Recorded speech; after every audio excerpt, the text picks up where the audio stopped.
shows that it has been properly served. I'm pleased to be here again as a moderator. Thank you for allowing me to continue to do this. For those who are here for the first time, how many are here for the first time? Welcome. It's nice to have you people join us. And for those that are here all the time, thank you for being here year after year after year. My role in tonight's meeting is to maintain order and handle the business of the meeting, so that the voters may take care of the required business for the town of Georgetown in a reasonable manner. I expect all speakers to maintain stability and quorum. We have to let you know about the exits. I'm going back to flying days. We have 2 side exits over here, and we have 1 main exit back there.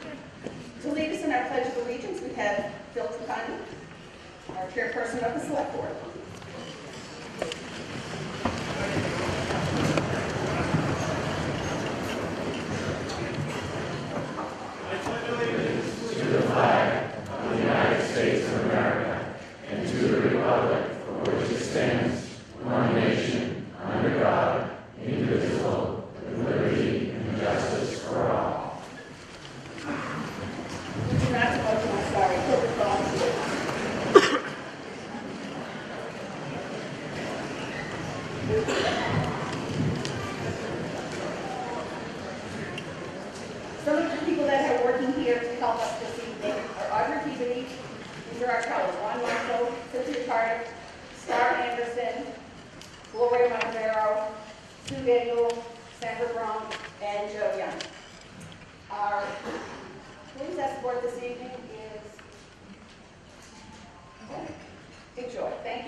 Unless there is an objection, I will allow non-voters to speak if I feel it is necessary to answer questions. We also have press. Okay, he's in the non-voting area as well. From the Select Board, we have David Circus, Bill Trapani, Stephen Smith, Gary Fowler, Stu Eggenberg, and on stage with them is the town clerk, Jan McCrane, and her assistant, Kathy Roach.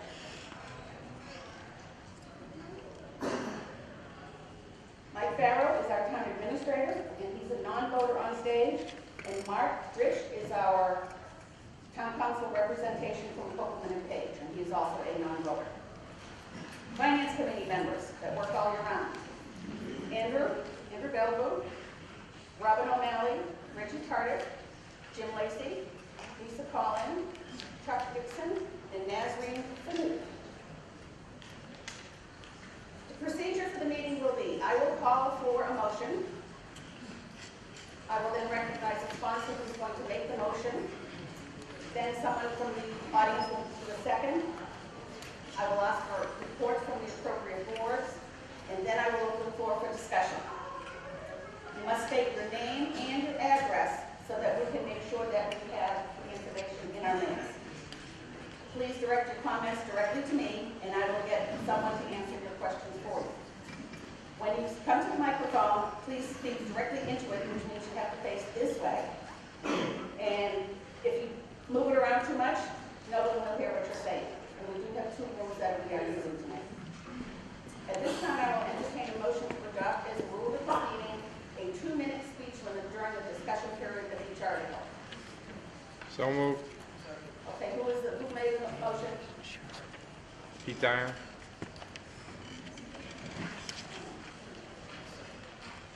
The second is David. Is there any discussion? This requires a 2/3 vote. You have your voting slips. All in favor of the motion to adopt the 5 minutes? 2 minutes, sorry, 2 minutes. All in favor of 2 minutes? 1 of 2. Opposed?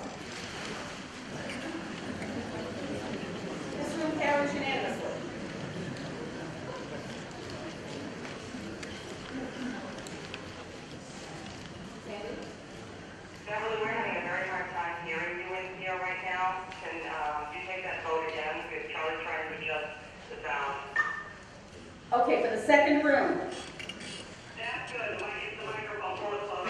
Okay, so for the second room, I have a motion and a second for a 2-minute speech limit during the discussion period of the article. All in favor? Opposed? Motion carries. Thank you.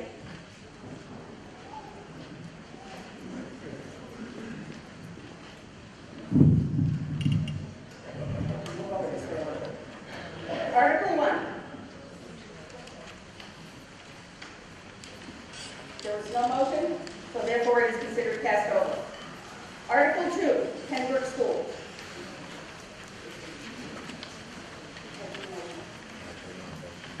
Okay. Introduce yourself, please.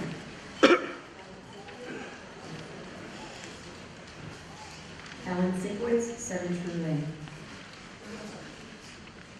I move that the town appropriate the amount of $46,169,400 for the purpose of paying costs of the design, construction, and original equipping of a new Pembroke Elementary School located at 68 Elm Street, including the payment of all costs incidental are related thereto, the project which school facility shall have an anticipated useful life as an educational facility for the instruction of school children for at least 50 years, and for which the town may be eligible for a grant from the Massachusetts School Building Authority, MSBA, said amount to be expended under the direction of School Building Committee. To meet this appropriation, the treasurer, with the approval of the Board of Selectmen, is authorized to borrow said amount under the Massachusetts General Law, Chapter 44, or pursuant to any other enabling authority. The town acknowledges that the MSBA grant program is a non-entitlement discretionary program based on need as determined by the MSBA, and any project costs the town incurs in excess of any grant approved by and received from the MSBA shall be the sole responsibility of the town, provided further that any grant that the town may receive from the MSBA for the project shall not exceed the lesser of 154.76% of eligibility approved projects as determined by the MSBA, or 2, the total maximum grant amount determined by the MSBA, provided that any appropriation hereunder shall be subject to and contingent upon an affirmative vote of the town to exempt the amounts required of interest and principal on said borrowing from the limitations on taxes imposed by the Mass General Law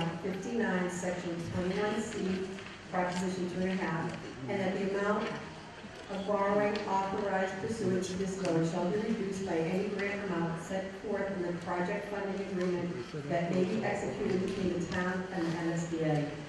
Well done. Member second.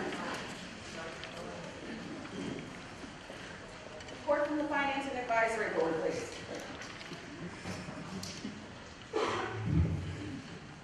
The article was voted in favor, 6-0. Thank you. We're going to have a presentation first, have a 5-minute presentation, and then we will open the floor for discussion.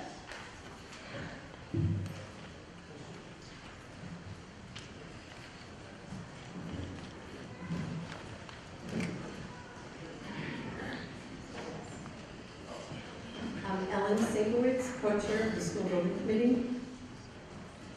Michelle Smith, 5 Pioneer Lane, co-chair of the School Building Committee.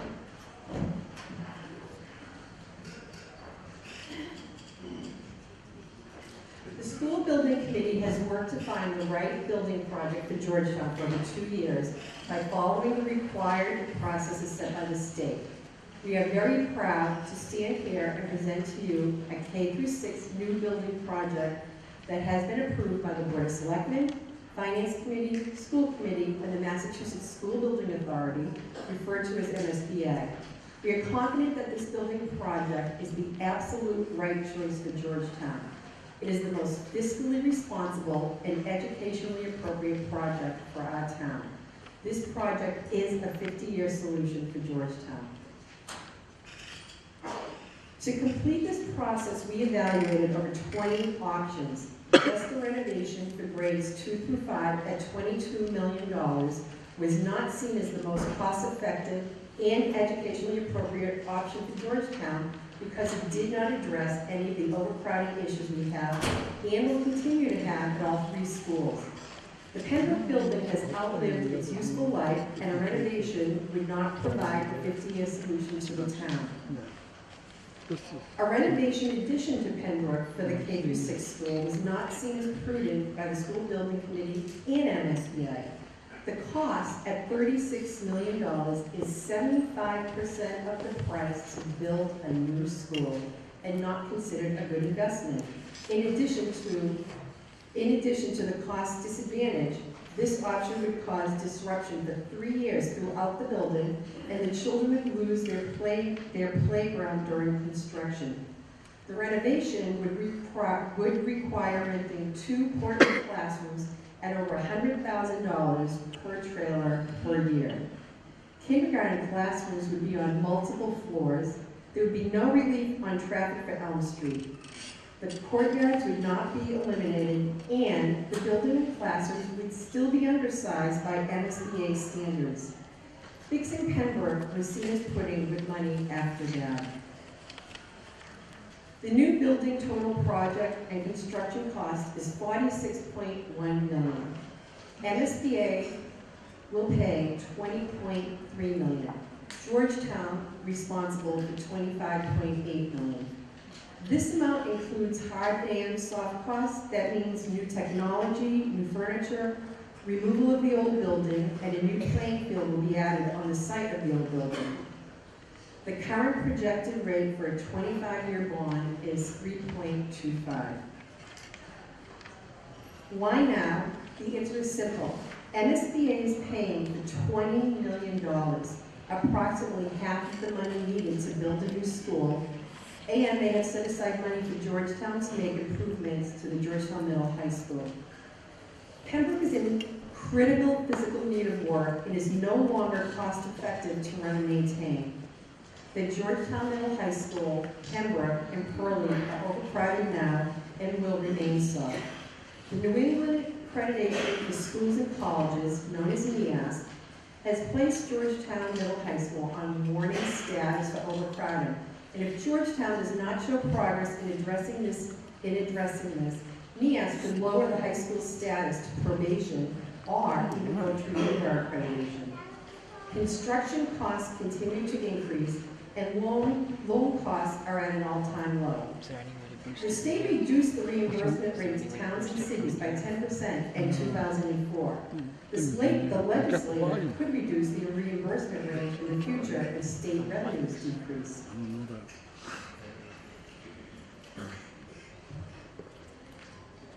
There are many advantages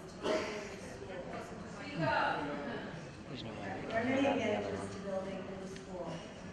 Again, the MSBA is giving Georgetown $20 million. That's approximately half of the money needed for this project. Overcrowding will be addressed at all new schools. There will be minimal impact on school life as the project is under construction. Outside play areas will remain available throughout construction, and Georgetown will gain an additional playing field. There will be improved traffic flow, a longer queuing line to get traffic off Elm Street, and more parking spaces available in the new school. There will be a shorter emergency access driveway closer to the building, and the school will be built to LEED, which are green building sustainable standards, and will operate more efficiently. There are consequences if this project does not move forward, both financial and educational. Georgetown will be 100% responsible for all repairs to Pembroke. We know that many things in Pembroke need to be replaced, like the roof, the gym floor, windows, unit ventilators, just to name a few. There will be no relief to overcrowding, and there is the potential for the downgrading, like I said, of the ESC accreditation or for total loss of accreditation. Onto the middle high school. The MSBA has made the Pembroke project reimbursement contingent upon our community's commitment to the Georgetown Middle High School by approving $85,000 needed for the feasibility study. The MSBA will reimburse approximately half of this money leaving approximately $42,500 to be Georgetown's responsibility. In January this year, the MSBA toured all three school buildings and acknowledged the need for some work at the middle high school. On October 3rd, 2012, the MSBA board approved the Pembroke project contingent on Georgetown passing this middle high school feasibility study. And that put Georgetown in a very unique and quite fortunate position. And what that meant was that the state is offering Georgetown money not only to build a new Pembroke school, but also to correct issues at the middle high school without going through the normal channels. And for point of reference, we submitted the statement of interest for Pembroke in 2007, and here we are 5 years later, just voting on the project. So with this unusual step, the MSBA has invited the middle high school building into their capital pipeline. Georgetown needs to complete the feasibility study in order to determine the full scope and budget of the required work and to determine what is eligible for reimbursement from the MSBA. The school building committee did do a space study in the spring, and that confirmed that removing only the 6th grade from the middle high school would address the overcrowding issues cited by NEAS. Due to the significant needs in our school buildings, the MSBA has urged Georgetown to address these issues throughout the district with substantial financial help from the state. Although the work at the middle high school is not nearly the size or scope of the Pembroke project, it will make a large impact on the physical building and the education of the children in Georgetown for the next 50 years. A new K-6 building solves overcrowding at all 3 of our schools. It provides Georgetown with an extra playing field. It will include updated technology. It will improve the traffic situation on Elm Street. It brings $20 million plus into our town from the state to solve Georgetown issues for all grades, kindergarten through grade 12. Our town boards in the state agree that this building project is the most educationally appropriate and most cost-effective solution for Georgetown. The school building committee is proud of the work they have accomplished, and they hope that the residents of Georgetown support this project that has received the support by other town boards.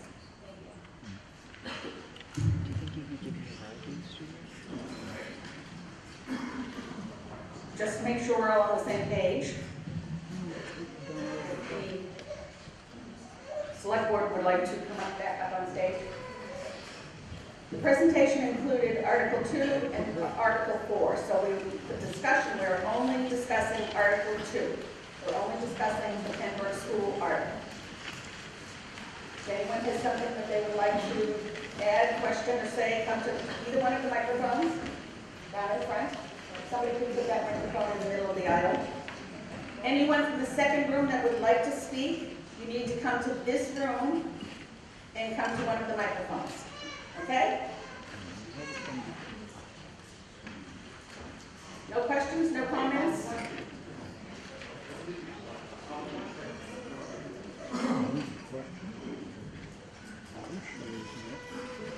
Before one person talks, we're not going to call the question.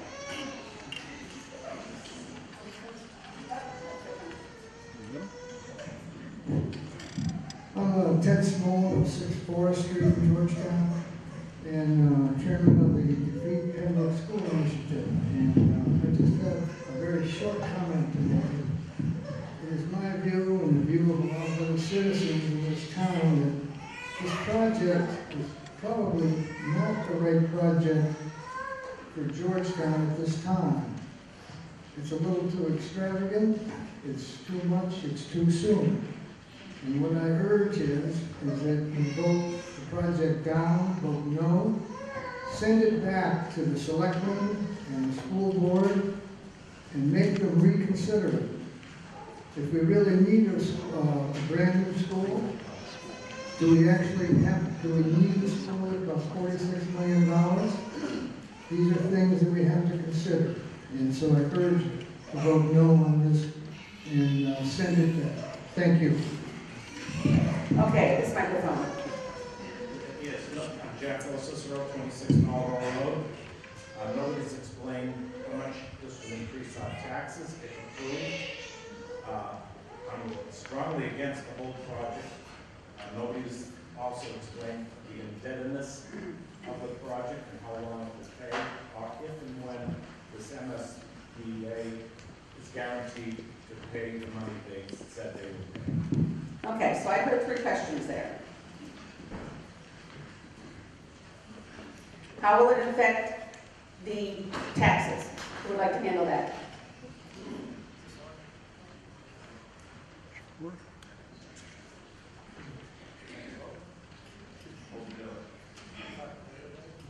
Hello.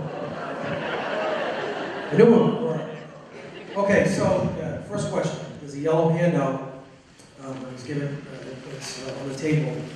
We would be borrowing $25,829,63. The first year of the effect of the bond at a projected rate of 3.25, right, Mike? Did I get that right? Would increase the tax rate to $1.66. That's year one. Year two, the debt service specifically for the school would, in year two, would drop to $1.63, $1.60, $1.57, $1.54. Over time, after 25 years, the effect would drop down to less than $1 per thousand. Does that answer the question? Okay, so that the first answer is it starts out at 1.66 per thousand. That's accumulative. I don't understand what that question is. 1 year it's $1.60, the next year it's $1.60 again, that's $2. No, it's $1.66 to start, and then decreases from there. And if you look at the handout, it's the tax effect on your taxes on an annual basis. If your house is valued at $250,000, you're looking at $415 for this project, if that's where your evaluation assessed value is. Stop. For year Okay. one, and then it'll drop from there. Second question was the indebtedness. Indebtedness, I answered $25,820,963 specifically for the Pembroke School. This is guaranteed by the state. The state is going to partner the difference of a little over 20, right around 20 million guaranteed is when we start moving forward with the project, guaranteed money. And when would that money come in? That was the third question. It's ongoing.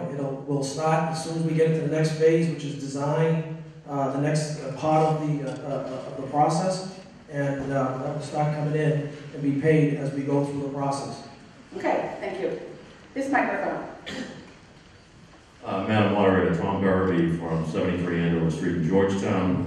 Just as a member of the Board of Assessors, I'd like to clarify the handout that we just referred to here.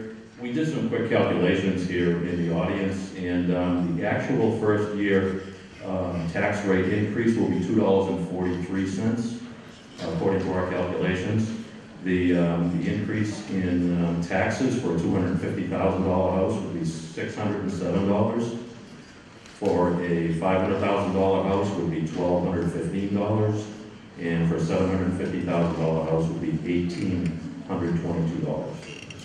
I think you need to explain that, how you got there. Because are you adding an additional 2.5% for a normal tax increase to that, sir? No, all we're doing is we're taking this year's tax rate, which will be $13.58, and we're calculating how much of an increase it will take to raise an additional $18 million. $1.8 million, and that increases the tax rate by $2.43. Well, I defer to Mike there, because Mike did the calculations at $1.66.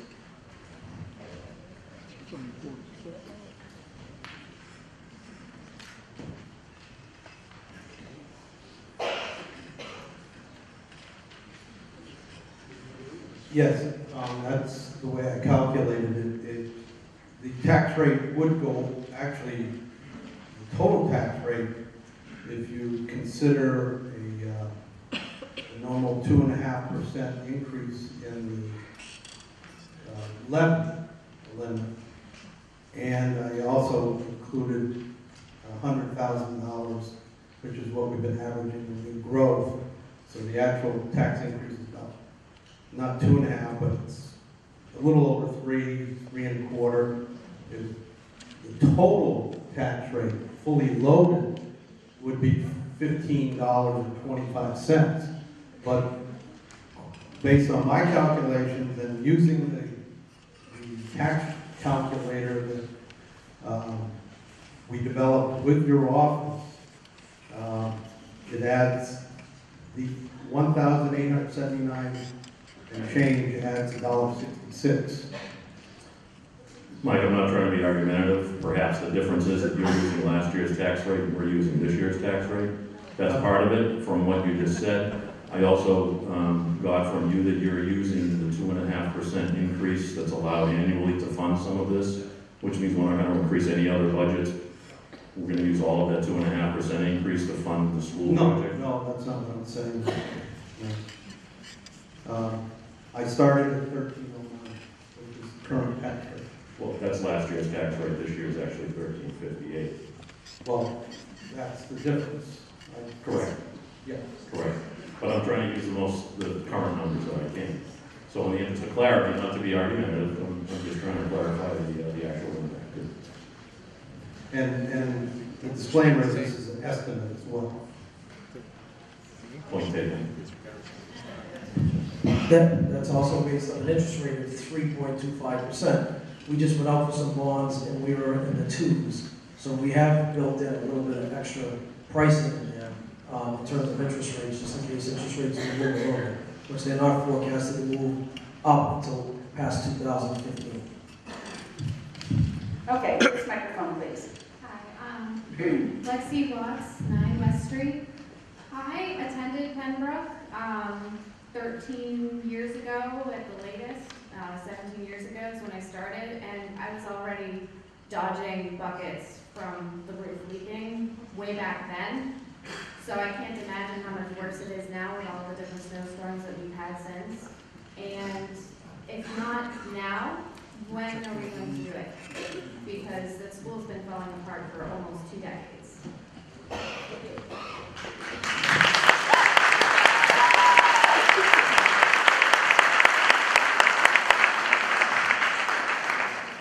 Steve Smith, Client County Land. First of all, I'd like to start by thanking the new school project committee.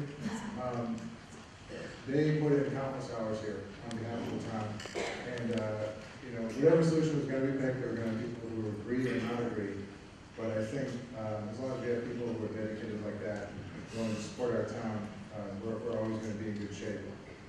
The other couple points I'd like to make is, if we think we're going to reject this building, and then the MSBA is going to come back and subsidize a new building, I mean, in 20 years maybe, they have hundreds of applications from towns to participate in projects. How soon are they going to come back to a town that rejected $20 million? So this is not a, hey, let's go back to the drawing board and try it again. We can try it again, and we can pay 100%. That's not very smart in my book. Secondly, is that if you think that taxes will not go up if we say no here, this isn't like an operational override where, the school can absorb the costs and lay off maintenance people to save teachers, and life goes on, and behind the scenes they struggle. Pembroke School is a mess. I haven't had anyone go through and say, well, this isn't bad. It's a mess. It's served its purpose. It's done a great job for us. It's an older California design that is ready to be entered. And secondly, our high school is on warning, potentially going to probation. We should be, as a town, embarrassed about that. It's our job to maintain our buildings, whether it's public safety, school buildings. It's our job to make sure that as a community, we take care of it. This new project, with no doubt, is a sacrifice from every individual in this community. It's a tough pill to swallow. But don't think it's going to go away. We can pay to put millions and millions of dollars of Band-Aids on this project for decades to come and never solve our problem. Or for once, we can do it the right way, the right time, with the subsidies that make sense. So finally, I'll end it with that, moderator. This shouldn't be decided here tonight. The vote tonight should be to move this forward so that the voters can come out and vote on this important project. That's what it should be decided.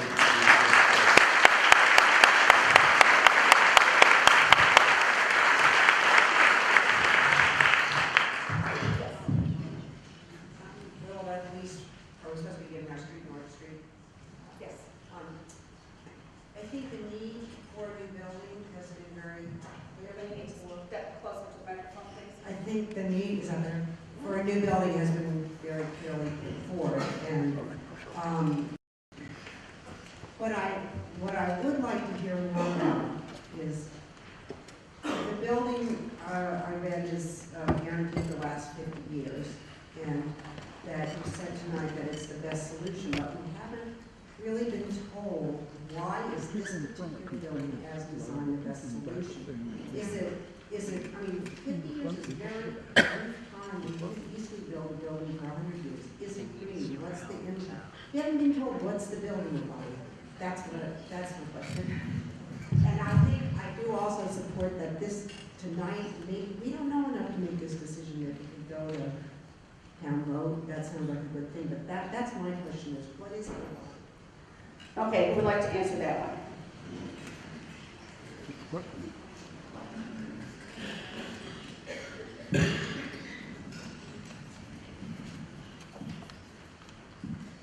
Hi, I'm Jeff Wade, 27 Destin Avenue, and I'm also on the school building committee.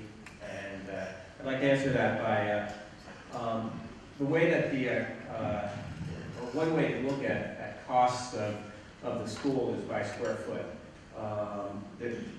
Believe me, we went through two different evaluations of cost estimators, one by the architect and one by our project manager, each separate, and they both came to the same conclusion as to what the cost would be, so we're very sure of the cost.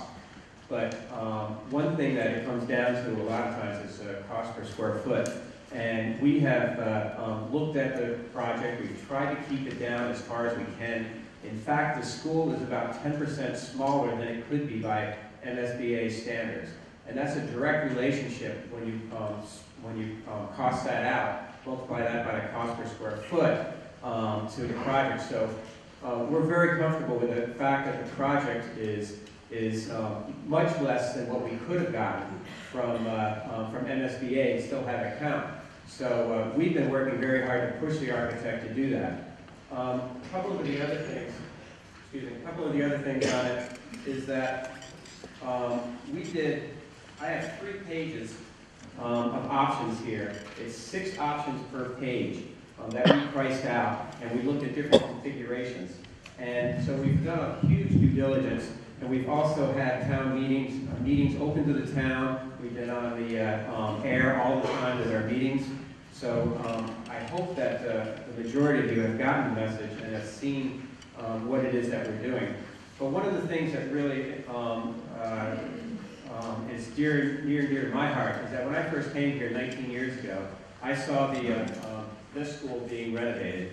And I'm an architect by trade, so I know the business. And I saw I'm 100% behind the people that were on the committee for that project too, where I know how much time they put in, because we did the same thing here. But I looked at that, and now I look at it now, and the workmanship in a renovation project is very difficult. And the workmanship on this project was not all that good, and it's the places we know have been falling apart. This place, not to mention Pembroke. Then and then a few years later, I saw that Ipswich went through the same thing, and they actually built a brand new school. They have a wonderful school that they don't have to worry about, like we are right now, having to fix all the repairs. It's leaking in the back, it's overcrowding because the rooms aren't big enough, the roof is leaking, et cetera, et cetera. So I told myself that I didn't want to do that. Coming into this, if there's ever another school project, I would get on that, and I would make sure that we had the best option possible. And we tried the renovations, we looked at that. It was going to cost more than, you saw the figures from Elliot, more than 75% of the cost of the new building. So the state isn't going to fund us if we renovate the building. So that means that it's all on us. Just to renovate the building, not even to renovate it, just to repair it is $18.7 million. To renovate it, and this is only for grades 2 through 5, it's not K through 6, is going to be $20 million. That's all on us. So I'm sitting here going, $20 million to renovate it for 2 through 5, or build a new one for 25. Plus, if I renovated the old one, I'd have to go to this school and renovate this one, and go down to Pearl and renovate that one, and put additions on. It's not the renovation we're talking here, it's even more, because we have to get this school bigger. So I felt that the 25 versus the 20 was a really, really big deal, considering you've got 2 more schools for it too. So I just think in a business sense, in a true business sense, it's the best thing That compared with that, we're getting 20 million from the state, and our rates are going to be the lowest in history at 3.5 and possibly lower for interest rates. I think it's a horrible time for all of us right now. All of us. We've all been going through this. And that's what's so hard for every one of the members on this committee.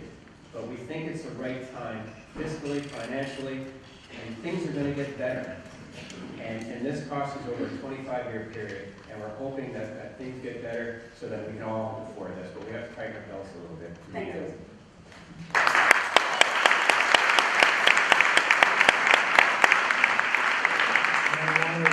David Surface, 2 Littles Hill Lane, Chairman of the Board of Selectmen. I also served on the school building committee. I'm an accountant by trade. And for me, voting positively for this option comes down to a business decision. And when I look at it, I look in terms of balance sheet. You know, we're going to add a $46 million asset to the town at a cost of $26 million. Now, I'm not trying to lessen the impact. And this is certainly going to be a big sacrifice for the people in this town. But, you know, when you think about some things that happened maybe 10 or 15 years ago, when we had the option to hook up to a storage line for downtown storage into Groveland. And again, I'm not being critical of that decision. I wasn't here for that decision. But we have an opportunity today to think progressively. Think 50 years out rather than being reactionary and fixing problems as they come along.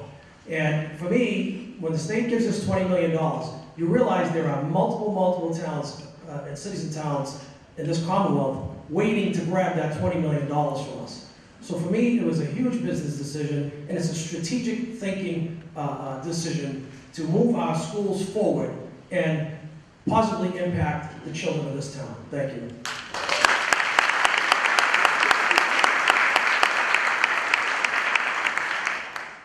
This microphone here. Roger LaPointe with 3 Chapel Hill Road. I've had the ability and the insight over the past 20 Hi, Roger LaPointe, 3 Chapel Hills Road. By trade, I was senior vice president with UBS. Prior to that, I was at Morgan Stanley for 20 plus years. And when I started with Dean Witter in the bullpen, selling tax-free municipal bonds, but thinking what we're talking about here, over that 25-year period, I've sold tens of millions of dollars of these bonds. They involved in intimate conversations with husbands and wives at their kitchen tables. They're not moving their businesses before they commit to buy, whether it's a neighboring town of ours in Topsfield or Andover or North Andover, whichever. One of their big considerations is the school system, the ability of that town to attract new homeowners. You don't want a town situation with the schools where people really do the school system and go for a stronger educational system that they have. And it enables us to sell the bonds and market them at a much lower rate. And I just can't tell you how many times over the last 25 years that conversation comes to the front lines continually. And it's what our peers in the suburbs around us are looking at. This is an opportunity not to waste the availability from the board of mass help fund this. Just like David said, it's, getting half for nothing right now. It'll be many years before they come back. And for the other people in the room, which I feel for, you may be on a fixed budget, I see that, and I realize that. But there's going to be a situation that also dealing with this with clients that you or your spouse may need to be in assisted living. I've got people paying $10,000 to $12,000 a month. You may have to rely on the value of home for home equity or sell that for yourself and fund those expenses going forward if you don't have those resources available. So there's many different angles to look at. I just wanted to put that out there. Thank you.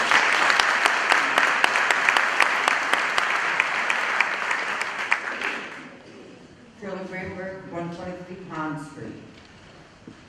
I'd like to know how many contractors were contacted for the pricing of this project and what the different prices were, and if the feasibility of joining two of the schools onto one property could be feasible and lower the rate of the building project. Has that been considered?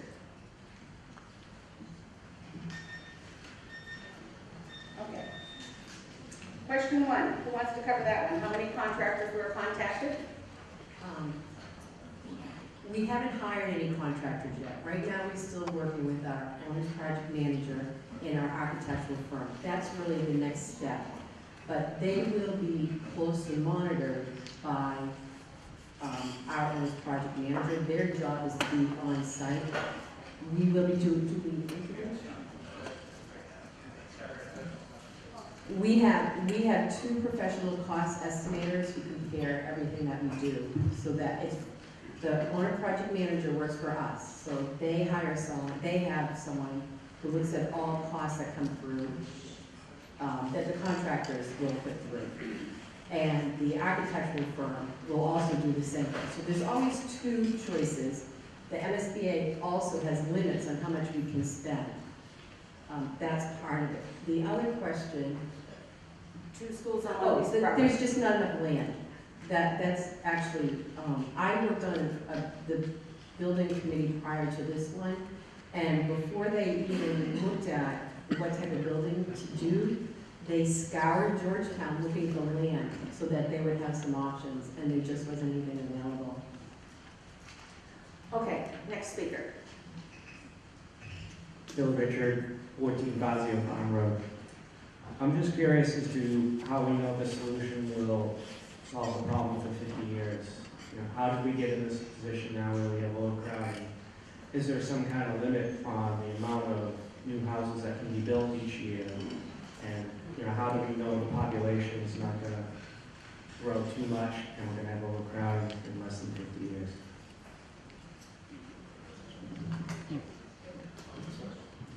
Go again. As far as new growth goes, you know, we have a very active and very, I'd say, conscientious planning board to make sure that this continues to be open space and zoning laws are followed to answer the growth question. The second question was, can you rephrase that question? What was the second question?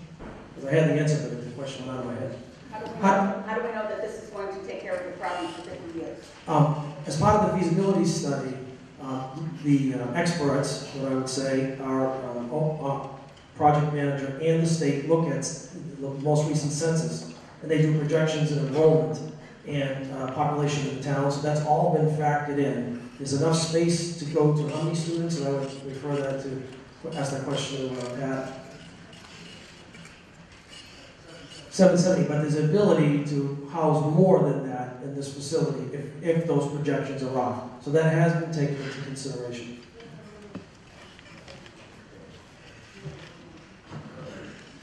Yeah, there's also there's additional space that will be empty over at Pearlie, just in case way down the road. But the useful life of this building is estimated to be 50 years plus. And with all the green technology, and I'll get into specifics, and that's more Jeff's area, listening as part of the as part of the committee, that the building's useful life is 50 years plus. Thank you. I think there's one more. Renee Jones, 9 Davis Lane. I wonder if anybody has a number for how much our taxes will go up if we choose to renovate the schools instead of building a new building. Taking into consideration the green school is going to have lower operating costs, and if we renovate, we're still going to have overcrowding issues. Okay, so the question was, has anyone taken a look at how much the taxes will go up if it's only a renovation?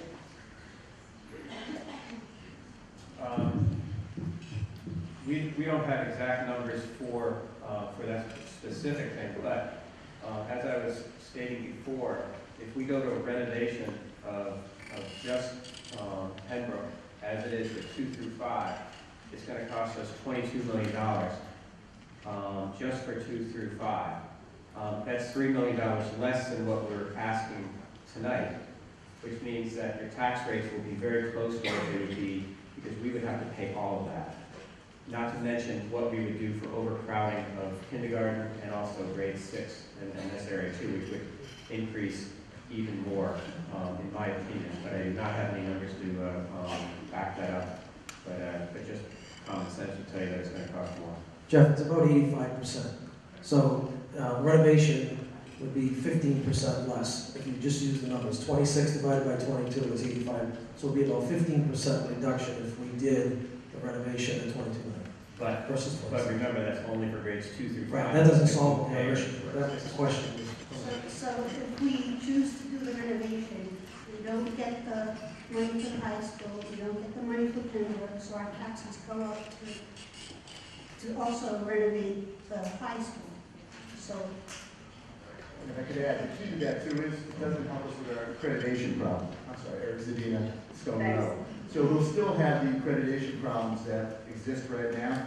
and the overcrowding. And so we'll actually pay the taxes, but not fix the problem.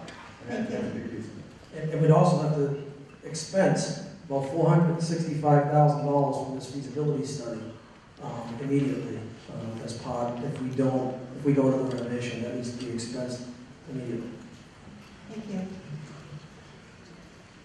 Yes, did you have something to? I just wanted to address, there's been a lot of questions about this committee and the decisions and the processes of how we got to this point in this design. We're only at one step in the process, but I think everyone's got to understand that the state is giving us $20 million, and they're just not giving us that $20 million blindly. So there's a very strict process that we have to go through. The state has a big say in everything we do because it's their money as well. So while there's been a group of people working for over 10 years to get us to the point we are right now, the state has a big say in this. And we're not just going to go out and spend on this, on that. Matter of fact, we could have built the school 5,000 square foot bigger, and we said, no, we didn't need to do that.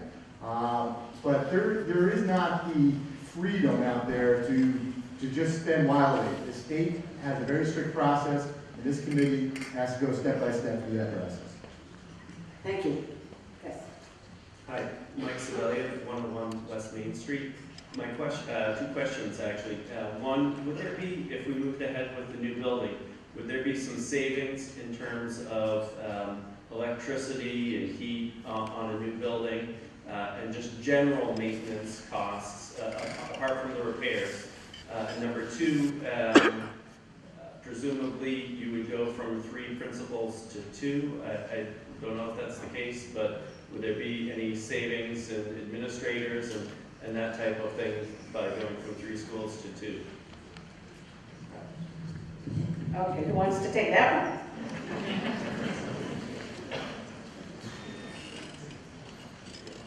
Thank you for that question. The current building is extremely poor in its energy ability to save energy. It takes a lot of energy to heat it, to light it, to do all that. All the light fixtures and will be improved. The building that we're building is larger than what we have right now. And so the energy cost, I'm not sure exactly where it falls with how much we're paying now for 2 through 5 versus with this school on K through 6, but it is a larger school.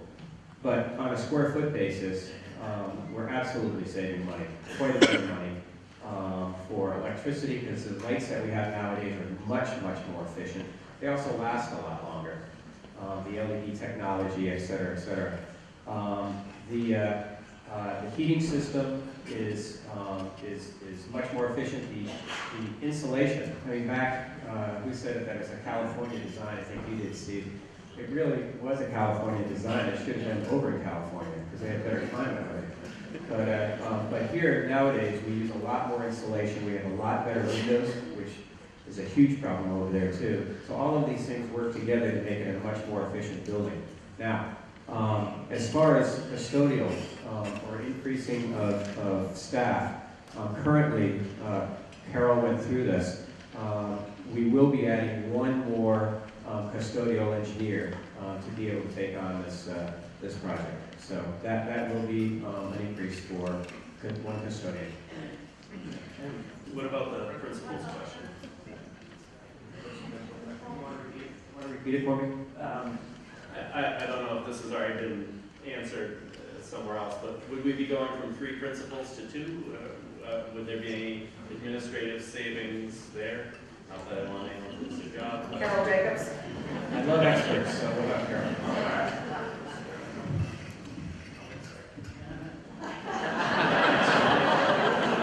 Wise guy. Well, currently, we have a Pearlie principal and we have a Pembroke consolidating the two schools would only require one principal. We don't have any assistant principals at either school right now, so we would definitely need to add an assistant. But there would be no need for two full principals. So likely you could keep the two, assuming that if you've got two principals, one could be the assistant. We will work that out.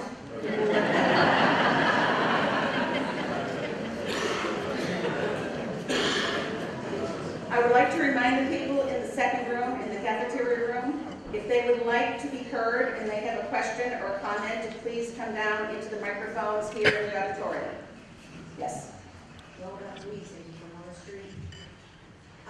My question really is still the same. What is about the building?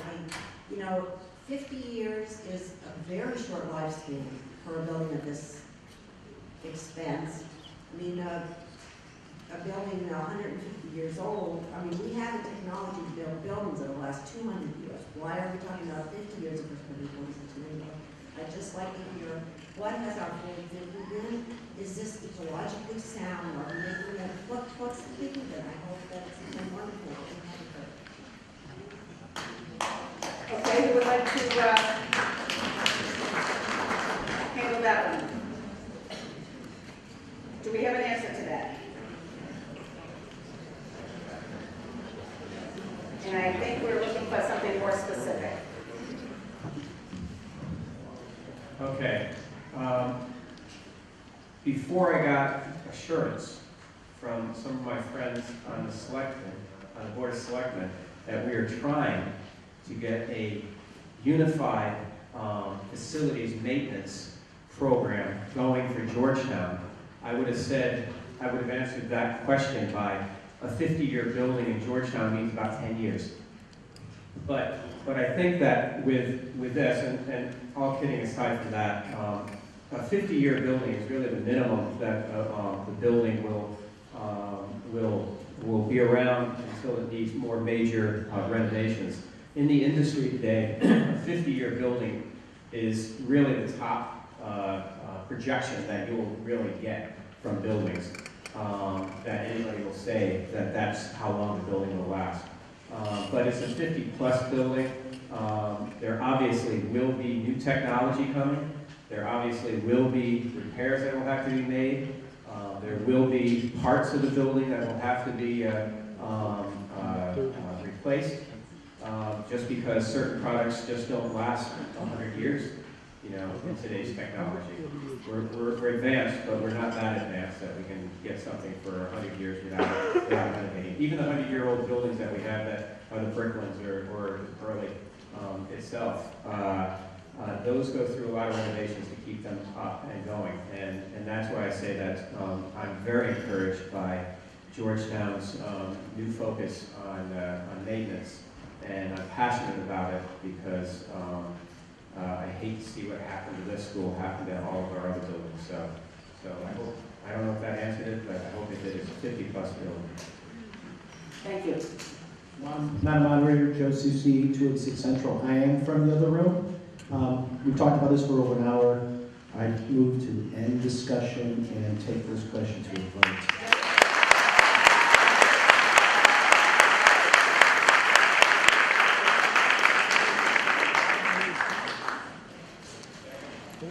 We have a second? I think many of you were ready to vote on this as soon as you walked through the door tonight. This requires a 2/3 vote. All in favor? This room is 2/3.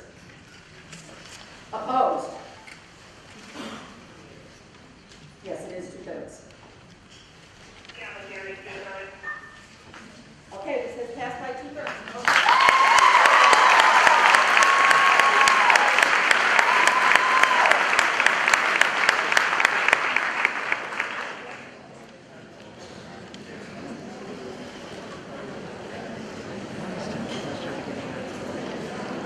Article 3.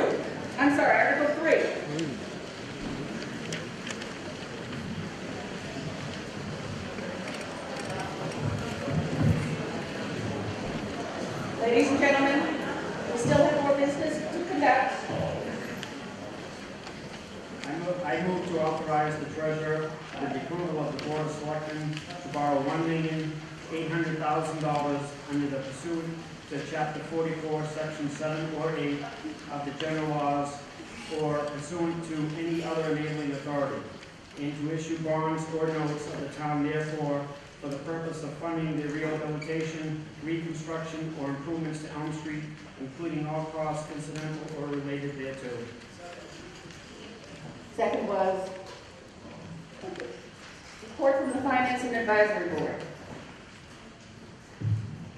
2 in favor, 2 opposed, and 1 abstain. Thank you. Discussion. Who would like to handle exactly what this is, Peter? What are we going for here? This would include design and construction of Elm Street. It would include traffic signals on East Main Street. It would include new sidewalks, new drainage, curbing on one side of the road, just to improve the safety near the new school. Okay, this is assuming the new school is being done. That's on the left. But this project would go forward one way or the other with tonight's vote. Yes. Okay, I just want to make it that clear for everybody. It's not contingent on whether the school goes or not. This project would go forward if it gets voted tonight. Okay. Discussion. And Sandy? Oh, we've got somebody over here. So David. Sure, David Surface, 2 Mills Hill Lane. As part of the school project, we felt, at least I felt, and I think most of the committee felt, that there's going to be a huge impact with that new school, with additional traffic, during construction, that some improvements should be done. We also talked to the neighbors, so we had hearings where we had the residents of Elm Street come down, and I think it's very important that we understand the impact to the people that, it's a bigger school, a lot more traffic, and that we asked Peter to come up with an analysis and what should be done, widening sidewalks, repaving, curbing, lighting, traffic flow. So, we, as Board of Selectmen, we approved this. And incidentally, on this issue, the $1.8 million will be in full control of the Board of Selectmen. So we are also looking, not only we would be able to borrow to do this, but there's also a bunch of grants out there that Peter may want, could shed a little bit light on if people want to know a little bit more. But there's ways we can do this through Chapter 90 funds, which we get because of our roads. There's also some money that we could look at. There's some grants, the Safe Streets, Safer Roads. So this will be in full control of the Board of Selectmen. It won't be happening until the school is done. So this is probably 3 to 4 years out. But we owe this to the people that live on Elm Street. And incidentally, I think it's our oldest street. Gary, is it the oldest street? I always refer to Gary as my historian. It's the oldest neighborhood in town. And if we're going to put a brand new school there, we have to be conscious of and conscious of the impact of the people that live there. It wouldn't be fair if we built this new school and the road was crumbling in front of people's houses. So that's why I'm fully in support of this article. Again, I want to make it clear that this project would be going even if the new school is not built. Is that not accurate? I think that would come back to the Board of Selectmen for discussion. I don't think that, this is really contingent on the school being built. Again, it would probably go back in the queue, and we'd have to talk with Peter about what needs to be done there, besides if the school isn't there or not. But because of the impact of the school, with trucks, heavy trucks and additional traffic, we have to do something with Elm Street as a result. One is not tied to the other. If you vote for this tonight, you put it solely in the hands of the Board of Selectmen to make the decision on all those improvements and the way they're going to be funded. We can borrow up to $1.8 million. I think Peter has an analysis that says it's about $1.8 million, right? And we've done some engineering estimation on what needs to be done. So the warrant article authorizes the select board to do it, but it does not require you to do it. Exactly. Okay. For everybody's information, Sandy Garrity has been my assistant town moderator in the other room, and she's stepping down so that she can participate in this discussion. And Robert O'Malley has already been appointed the assistant moderator in the other room for this one question. Sandy. Thank you, Madam Moderator. Sandy Garrity, 42 Elm Street. I'm here to speak on behalf of this article and recommend approval of this. I spent over 10 years on the Finance and Advisory Board here in this town, so I have a pretty good handle on finances and what has to happen, budgetary season and whatnot. My profession is I'm the business manager for the Department of Public Works in Andover. I oversee a $12 million budget, and I have a pretty good idea of what happens in the areas of construction and costs. I looked at the detail of the cost estimate put on by the construction company. $1.8 million to a lot of you folks may seem like an incredibly ridiculous amount of money. It isn't. It is very fair. It is very accurate. The work that needs to be done is necessary on Elm Street. My husband and I have been there for over 15 years. Nothing has been done to the road since way before we got there. There are some serious drainage issues that Peter could enlighten you on. There are catch basin issues, which is the storm drains going into the drainage. There are the sidewalks. You cannot put up a new school. And the sidewalks, even just without a school, are just not safe because there's no curb stops to stop cars from rolling over the grass and onto children who ride their bikes to school. So if you are in favor of the school, most definitely please vote for this article because your children will be going to the school, but we're all still living there. If you had a school down the street from you, you would expect us, who aren't near you, to vote for your street to be safe and for the infrastructure to be done properly. I understand it's not your road, but a lot of people drive it, and we live there. And these are the type of things that we as a community need to come together to support each other on, the infrastructure and the roads, to be sure that they are kept in proper condition. Work needs to be done on this road, and I highly recommend approval of this. This is not an outrageous amount. I've already given, I've told Peter I'll be more than happy to help him because I know the grants he's talking about. We'll have time to look into these different things. Between Peter and I, we have an awful lot of contacts in the contracting world and people who do these grants. There are monies available, but there's a lot of work that needs to be done. So, as I said, I recommend approval. Thank you. Madam Moderator, Tom Barrowby, 73 Andover Street. I have two questions. First of which is the debt service for this article to be via override or out of the general operating budget? And the second question would be, if this is not something that we need for 3 years, is it something that we need to make a decision on this evening? Okay, who would like to handle the first question? Mr. Surface. At this point, we're not planning on doing a debt service override on this. This would be handled through free cash and through the existing budget as we get closer to the number that we really do. Again, 3 years out, we get closer to the number and we decide what we're actually going to perform in terms of maintenance there. We had a discussion about this at the select meeting tonight because we were a little confused too. Well, if we're going to borrow $1.8 million, why aren't we doing a ballot question? We are going to do our very, very best to handle this within the operating budget, free cash, and grants. Yes. Jack Cicero, 26 Marlborough Road. As we know, Elm Street is one of the oldest streets in Georgetown. And I'll guarantee you the base of the road is a mix-and-place base. The shoulders deteriorated of the road. It's a primary thing that road has to be rebuilt. It's one of the few roads in town that we haven't looked at to rebuild. Now, by doing this project in conjunction with the school, we're going to tie in the Chapter 90 accounts on either end where it abuts major roads. Also, is there going to be land taken to widen out the roads for the needs of a 25-foot? What is the width of the road going to be? Right away, right now. We have Okay, discussion goes this way. Questions come here. Oh, sorry. We have a 25-foot lane, including. Peter, can you answer that for us? Currently, the right-of-way is 50 feet, so we own 50 feet already. I don't see any limitation. Okay, thank you. Anyone else? Rob Hoover, 16 Chestnut Street.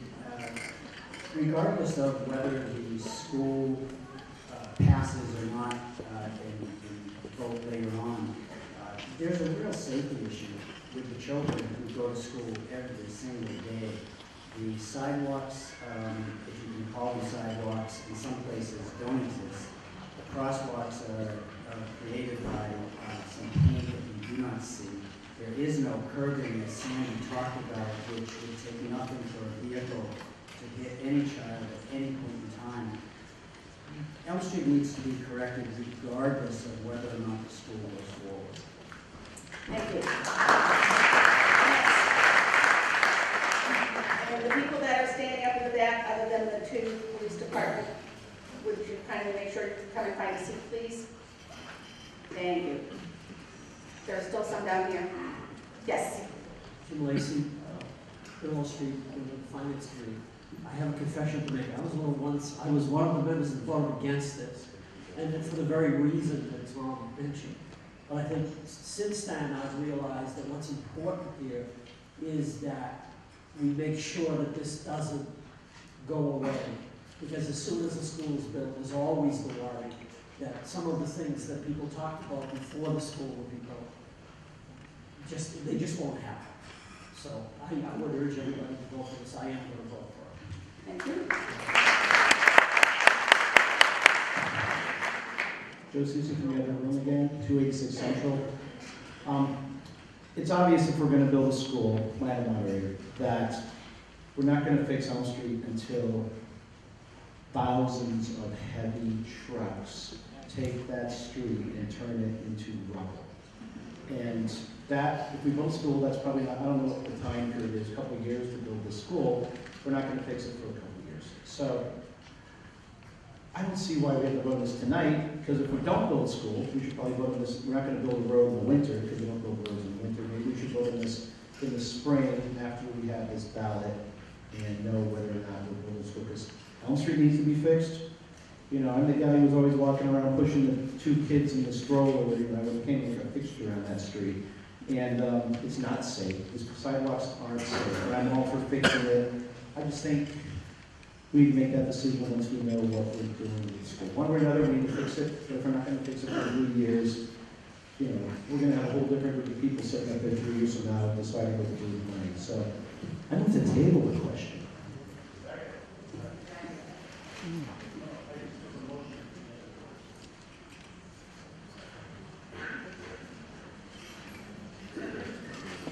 Seconded that.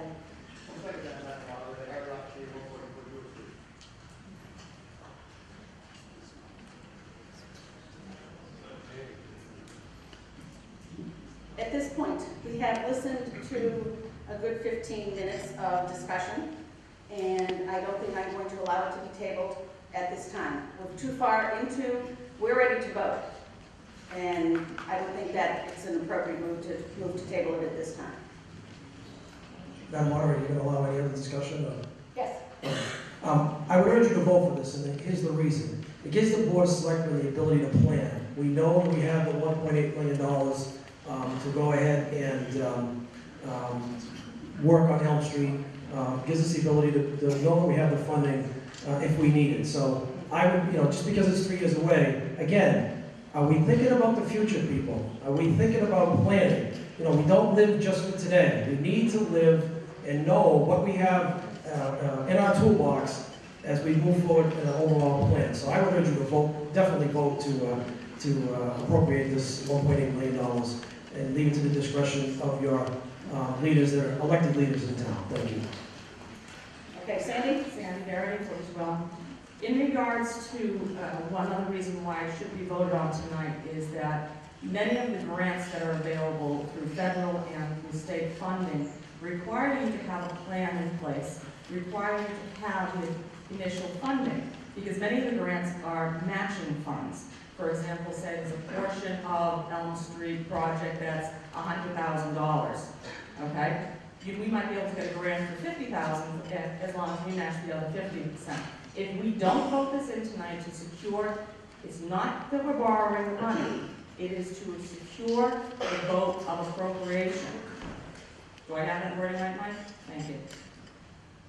And then we can start looking for grants. If you don't vote it in tonight, there's no use in looking for grants because they're not going to look at us unless Peter has a plan in place, we start getting schematics together, and we get this all together. So if you want that $1.8 million to actually go down, you got to vote for it tonight. Okay. I see no one at the microphone, so we are going to take a vote. This requires a 2/3 vote again. All in favor? Opposed? It does carry 2/3 in this room. Thank you. It does pass.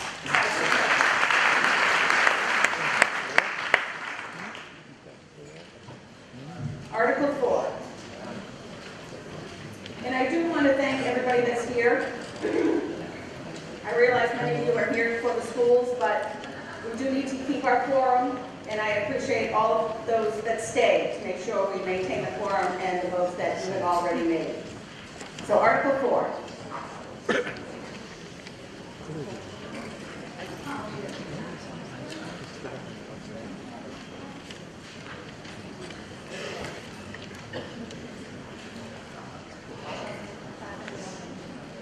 Okay, you need to speak really close to the microphone. I move that the town transfer from free cash the sum of $85,000 for the purposes of paying costs of the feasibility study for the Mill High School located at 11 Winter Street, including the payment of all costs incidental or related thereto, before which the town may be eligible for a grant from the Massachusetts School Building Authority, MSBA, said amount to be expended under the direction of the school building. The town acknowledges that the MSBA's grant program is a non-entitlement discretionary program based on need as determined by the MSBA, and any cost the town incurs in excess of any grant approved by and received from the MSBA shall be the sole responsibility of the town, and that the amount to be expended pursuant to this vote shall be reduced by any grant amount set forth in the feasibility study. She all right?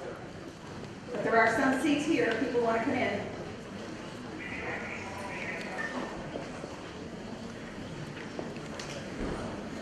How's this battery? Dead. No, but this one. No. The one Come on down front. 198. What do you think? 4 hours? Says 3. Yeah. I think we'll be all right. How'd you do it?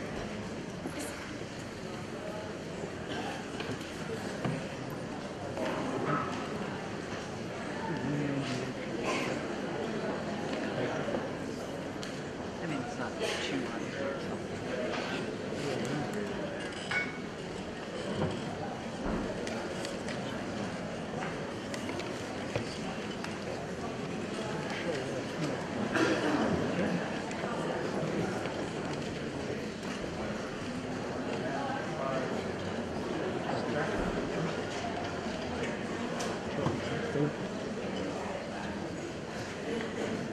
It is my understanding that the video is back, so we will proceed. We still do have some seats here, though, if you want to come in. So back to Article 4, we have a motion, and second, we have a report from the Finance and Advisory Board. Who would like to come up and explain exactly what this is for? I know it was part of the presentation earlier, but just remind us what this part of the article is for.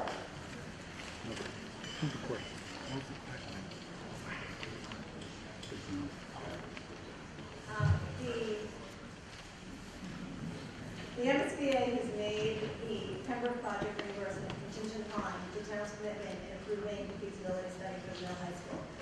And basically, back in January, they came up, they toured all three schools, they saw the need for work in all 3 of our schools.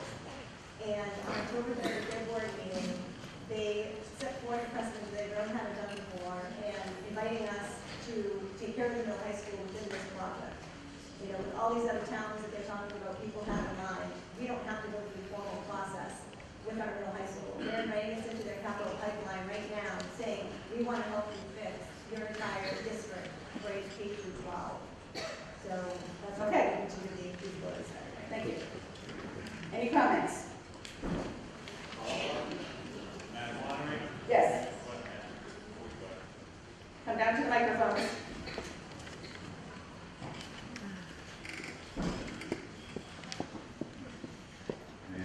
Michael Jarrett, 11 Jackman.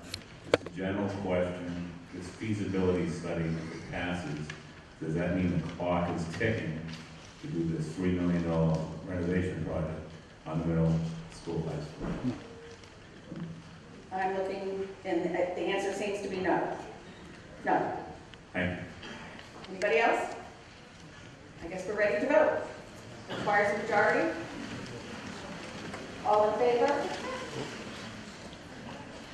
Opposed? This room carries a majority. Thank you very much. This does carry by a majority in both rooms.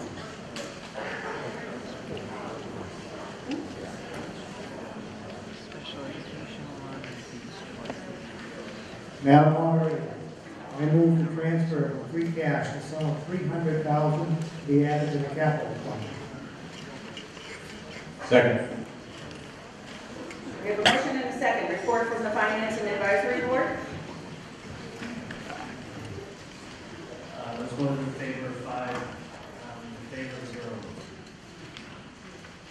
Thank you. Okay, who would like to explain why we're moving this money from one place to another? CIP, you want to handle that? David, I think you're much better than I am. Listen. You know, as we had some discussion earlier about we really don't maintain our buildings, and we haven't done a very good job in the past. This is to move money to a capital fund to get projects done. There's a project list a mile long of improvements that need to be done in the town, and this is only no pun intended, but we'll only scratch the surface on how much money we need to continue to update our facilities here in town. You know, in the past we've done this public safety building has a new roof, Peter's Garage needed a new roof. Those are the types of programs and improvements that we'll be doing with this money. As far as the specific list goes, CIP has that, and it's much more than $300,000. But this is a good dent and a good start to funding those plans that need things in town that need to be taken care of. And it's coming from free cash, so there's no effect on the budget in terms of this is money that was returned back to the town from last year's budget, where the things that weren't money that wasn't spent, it's in free cash. It's similar, and I can equate it to this: you get your tax return back at the end of the year, you use a little bit, maybe to do something repairing a house. We're kind of doing the same thing. Is there any discussion? Yes. Madam Moderator, just a quick question. Name. I'm Aaron Lockington, 144 Drew Street. My question is, and the moment goes, I don't know, how much do we have currently in free cash? Good question. Phil Money, 10 Hillside Drive. The final tally for certification this year was $1,295,000.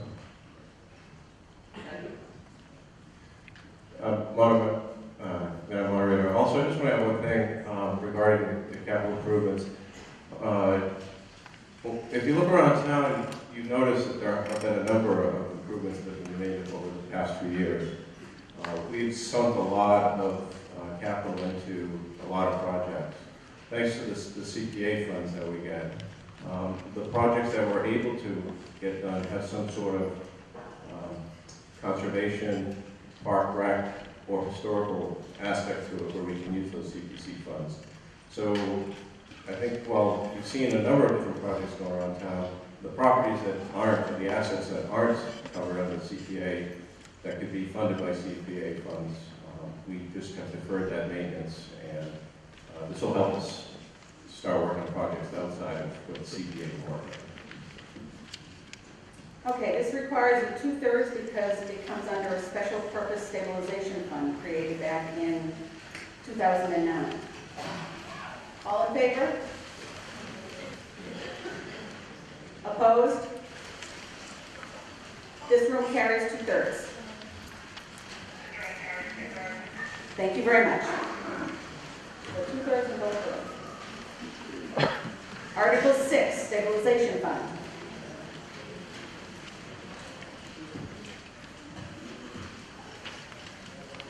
Hello, Madam Moderator, I move to transfer from free cash the sum of $100,000 be added to the stabilization fund.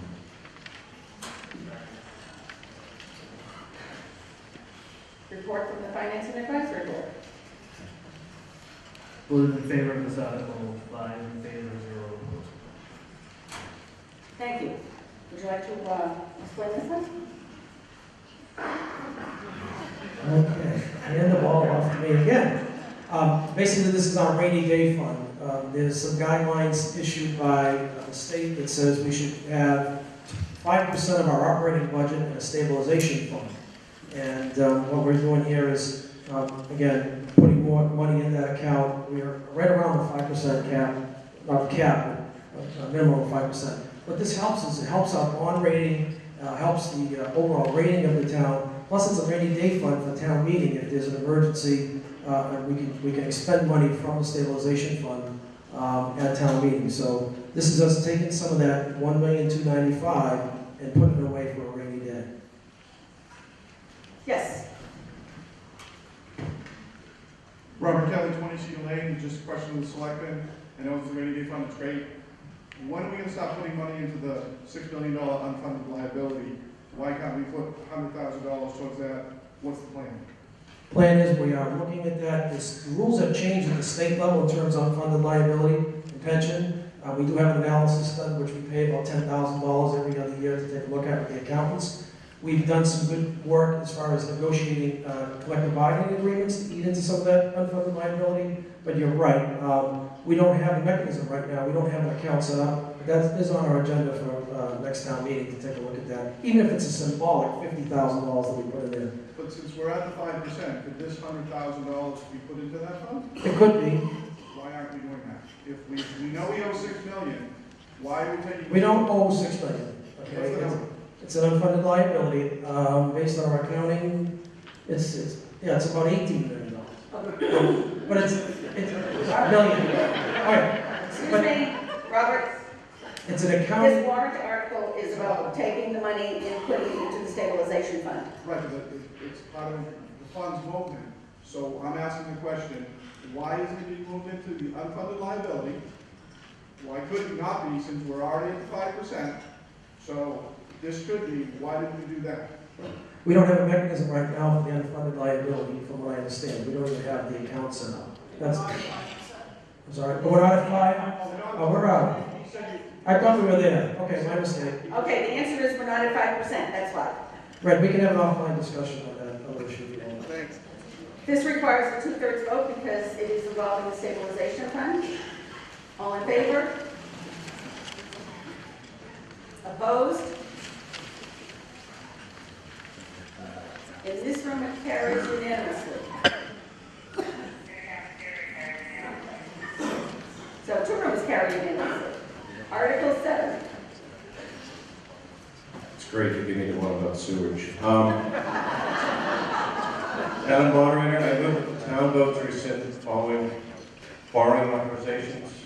June 10, 2002, ATM Article 14, septic loan program in the amount of $400,000. The original authorization was $400,000. May 3, 2004, ATM Article 22, school textbooks in the amount of $700. Original authorization was $95,700. Second. Okay, thank you. Steve? Report from Finance and Advisory Board. This article passed 5 in favor, 0 opposed. Thank you. And I do appreciate you letting us know what the votes were. Discussion, what's this all about? This is based on a recommendation by our financial auditors. As we did tonight, we approved the authorization of debt. These 2 items, $400,000, was authorized by the town meeting. We didn't use it. It was for the Board of Health. They never instituted the program. They had a similar program, so they had excess funding and they never used it. So we want to get it off our books because it gets credited towards our future borrowing limit. So It's a housekeeping article, but it can only be taken off by town meeting. Similarly, the $700 was part of a school textbook bond. The school only spent $95,000 or borrowed $95,000, and we just need to take it off, of course. Okay, thank you. So this is financial housekeeping. Is there anyone not ready to go? This requires a majority. All in favor? Opposed? This room is unanimous. Cafeteria carries with a majority. So the motion carries with a majority. Article 8, special education funding.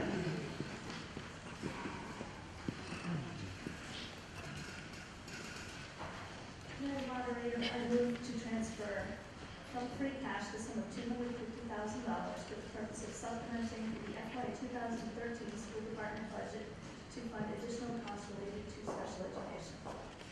Do I have a second? Report from the finance. We voted in favor of this article, 5 in favor, 0. Thank you. Okay, would you like to explain why you're moving money?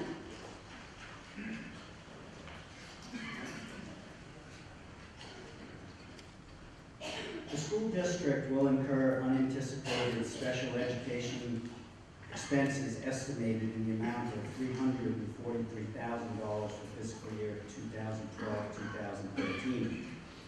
The school district will apply all state of Mass circuit breaker reimbursement monies of $93,000 towards that $343,000. That leaves an unfunded $250,000 for our 2012-2013 budget. These expenses could not have been anticipated when the 2012-2013 budget was prepared. If this money is not appropriated, the school district will have to make significant budget cuts this year, and funds not used will be returned to the town. As free cash, which is a one-year deal, it only applies to the 2012-2013 year and does not cover recurring expenses. It is not automatically added to our 2013-2014 budget, and the school committee wanted to note that we will have to revisit this issue again. The school district respectfully asks for your approval of this warrant article. Any discussion? Come on down. Either room, come on down.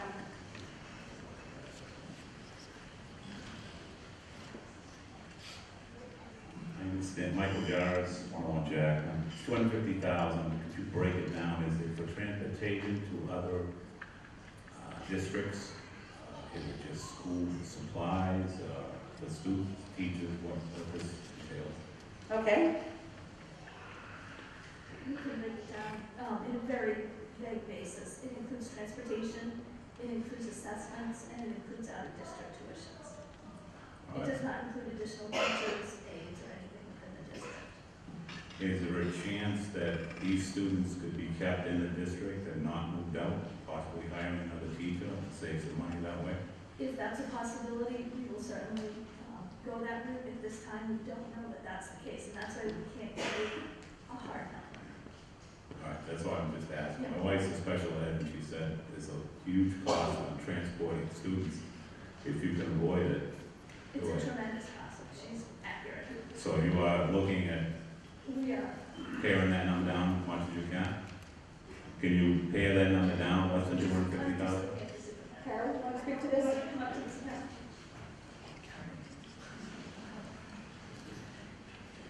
I just wanted to let you know that over the last 3 years, the school department has been creating its own in-house programs.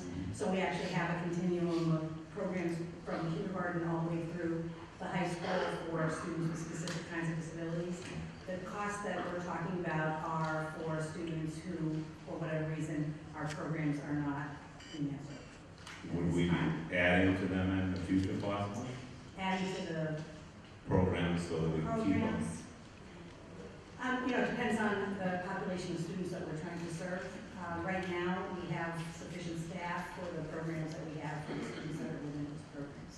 Okay, all right, thank you. You're welcome. Anyone else? Yes.